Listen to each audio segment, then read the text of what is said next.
গৃহ ছেড়ে, মাতা পিতাকে ছেড়ে, স্ত্রী পুত্রকে ছেড়ে দূরদেশে গিয়ে অর্থ উপার্জন করছে।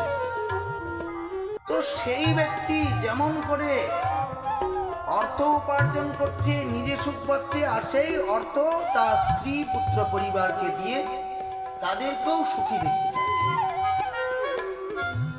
কিন্তু সেই ব্যক্তি যখন কিছুদিন হয়ে যাবে, কিছুদিন পরে তার মনে হবে 6 মাস, বছর দিন, বা মনে করুন 2 বছর, 5 বছর, 10 বছর হলো।